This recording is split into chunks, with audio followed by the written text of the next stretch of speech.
Ce qui me passionne, c'est le web d'abord. Le web, c'est vraiment un truc génial. Ça change tous les jours. Tous les jours, on se remet en cause. Et deuxièmement, ce qui me passionne, je crois que c'est de développer des entreprises. J'ai toujours fait ça, je ne sais pas faire autre chose. Et ça m'anime, chaque matin, ça me donne la pêche en me levant. Notre rêve, c'est de continuer à développer des thématiques sur la vie pratique, donc la vie pratique des consommateurs. C'est les accompagner dans leurs choix, les accompagner dans leur passion eux-mêmes, en construisant un contenu de qualité.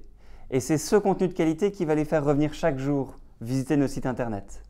La vision à l'origine de Monaca Technologies, c'est d'abord le fait de pouvoir transformer les pratiques médicales grâce à une nouvelle modalité d'imagerie, donc d'apporter à des médecins une information plus pertinente qui va leur permettre d'améliorer le soin qu'ils apportent aux patients.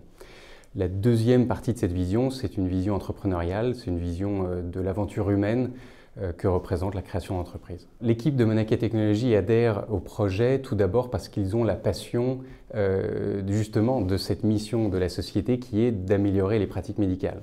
Les gens qui nous rejoignent ne viennent pas ici de façon anodine, ils veulent absolument participer à cette aventure-là, ils veulent voir, écouter des patients qui vont obtenir un meilleur soin grâce aux instruments qu'ils développent, donc le Cellvizio, notre technologie. L'arrivée de Créadev, ça nous a permis d'imaginer qu'on pouvait grandir.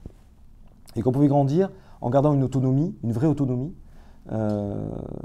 avec un respect de l'entrepreneur, un respect de l'entreprise, un respect des équipes et une confiance. Parce que le plus important pour grandir, si on a une autonomie, c'est qu'on nous fasse confiance. Alors le choix de Créadev était d'autant plus important que nous savions que ce métier avait une forte intensité capitalistique. À partir du moment où Maison de Famille aujourd'hui a 75% de son immobilier, on peut penser que le niveau d'endettement est très élevé et que le niveau d'apport en fonds propres doit être aussi élevé.